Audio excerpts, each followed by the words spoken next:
Hi friends, welcome back to our channel. இன்னைக்கு நம்ம muffin எப்படி சிம்பிளா நல்ல சாஃப்ட்டா வீட்ல எப்படி பண்ணலாம் அப்படிங்கறத பார்க்க போறோம். ஃபர்ஸ்ட் இதுக்கு ஒரு பவுல்ல கர்ட் எடுத்துக்கங்க. நெக்ஸ்ட் இதோட பேக்கிங் சோடா சேர்த்துக்கங்க. இப்போ இத நல்லா mix பண்ணி விட்டுட்டு ஒரு 5 minutes நம்ம சைடுல வச்சிரலாம். இந்த 5 minutes கழிச்சு பாத்தீங்க அப்படினா அதுல வந்து ஏர் பபிள்ஸ் ஃபார்ம் ஆயிருக்கும். நெக்ஸ்ட் ஒன் மோர் பவுல்ல இப்போ வந்து sugar ஆட் பண்ணிரலாம். இப்போ இதோட ஆயில் கொஞ்சமா ஊத்திக்கங்க. இதுக்கு நான் sunflower refined oil யூஸ் பண்ணியிருக்கிறேன். இப்போ நல்லா இந்த மாதிரி mix பண்ணி விட்டுக்கங்க.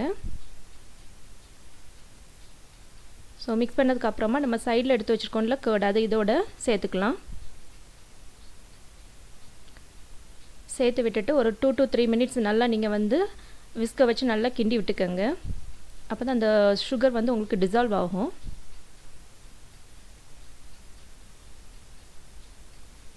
நல்லா கிண்டி விட்டதுக்கு அப்புறமா கொஞ்சமா வெனிலா எசன்ஸ் ஆட் பண்ணிக்கங்க.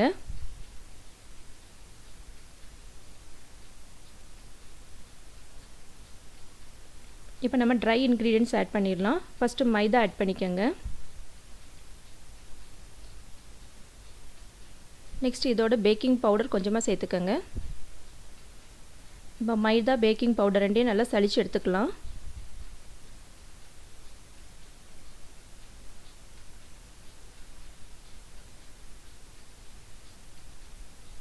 நெக்ஸ்ட் நம்ம ஸ்பேச்சுலா யூஸ் பண்ணி இந்த பேட்டரை கட் அண்ட் ஃபோல்ட் மெத்தடில் இந்த மாதிரி கிளறி விட்டுக்கங்க. ரொம்ப நம்ம பீட் பண்ணக்கூடாது. இந்த மாதிரி கட் அண்ட் ஃபோல்ட் மெத்தடில் இந்த கிண்டிகிட்டே வந்தீங்க அப்படின்னா உங்களுக்கு லம்ஸ் எதுவும் ஃபார்ம் ஆகாமல் நல்ல ஒரு கரெக்ட் கன்சிஸ்டன்சி உங்களுக்கு கிடைக்கும்.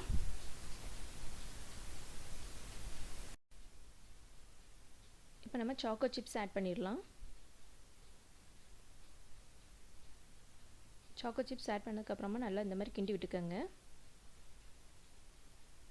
ஸோ பேட்டர் ரெடி ஆகிடுச்சு. நெக்ஸ்ட் இப்போ ஒரு மஃபின் ட்ரேயில் பேப்பர் லைனர் செட் பண்ணிவிட்டு பேட்டரை வந்து நம்ம வந்து கப்புக்கு வந்து ஹாஃப் போர்ஷன் ஃபில் பண்ணிக்கணும்.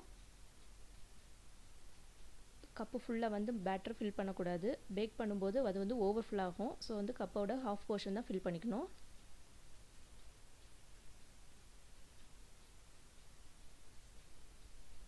நம்ம சாக்கோ சிப்ஸ் வச்சு டெக்கரேட் பண்ணிக்கலாம். நெக்ஸ்ட் அவன் ஒரு 10 minutes நீங்கள் ப்ரீஹீட் பண்ணிக்கணும். ப்ரீஹீட் பண்ணிவிட்டு இதை வந்து ஒரு 180 degree செல்சியஸில் 20 to 25 minutes பேக் பண்ணி எடுத்துக்கணும். ஸோ 25 minutes ஆகிடுச்சு. இப்போ பார்த்தீங்கன்னா மஃபின் ரெடி ஆகிட்டு 5 minutes நல்லா ஆற விட்டுட்டு அதுக்கப்புறம் சர்வ் பண்ணிங்க அப்படின்னா உங்களுக்கு வந்து ஒரு டேஸ்டியான மஃபின் நீங்கள் வீட்டிலே ரெடி பண்ணிக்கலாம்.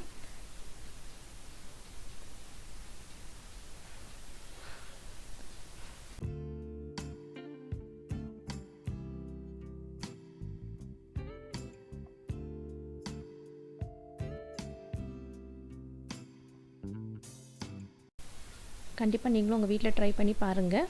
குழந்தைங்களுக்கு ரொம்பவே பிடிக்கும். இந்த வீடியோ பிடிச்சிருந்தால் லைக் பண்ணுங்கள், ஷேர் பண்ணுங்கள். தேங்க்யூ ஃபார் வாட்சிங்.